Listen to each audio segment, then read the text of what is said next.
Hi, I'm SAFDER NAZIR, the Regional Vice President for Huawei Smart Cities and the Internet of Things. We're very excited to be back at IoTX event this year. We were here last year and this event seems to be growing every year.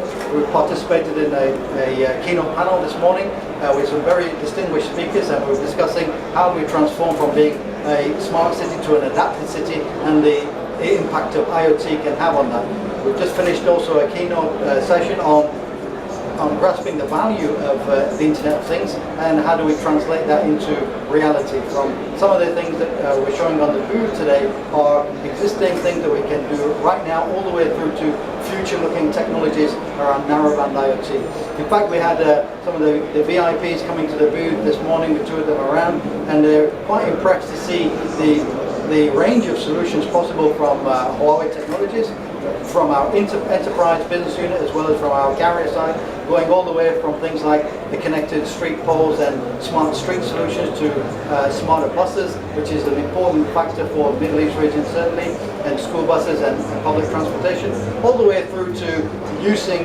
narrowband IoT for ultimately any number of use cases, everything from pet tracking all the way through to smart metering. When we talk about metering, actually we just signed up a MOU agreement with Landis & Gyr this morning for co-development, and this is part of our open innovation with partners within the region to develop regional solutions, and we'll be putting that into our open lab which we announced last year with Dubai government. How strong do you see technology in this part of the Arab world, especially in the UAE?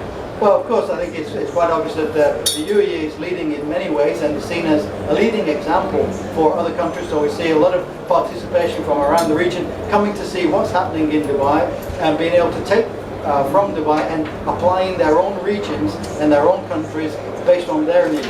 So it's not a case of simply copy-pasting what's done in Dubai or in one place to another, but taking lessons and learning. And it's great that Dubai as a smart city is open and willing to and wanting to participate with other cities and share that experience. And then each city can do what's important for them based on their priorities and therefore use the appropriate technologies for their environment. Finally, can you explain about Huawei's growth and presence in the region?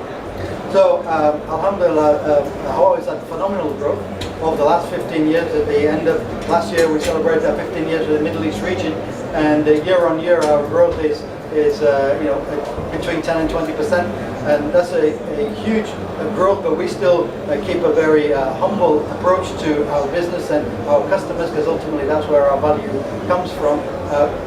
Our brand is widely recognized, and we'll say that. In fact, I was sharing with one of my friends about the consumer side of the business and how that's certainly helped people know Huawei as a brand, and when they come to see us, they get to know Huawei in terms of our technology breadth and depth. Thank you very much.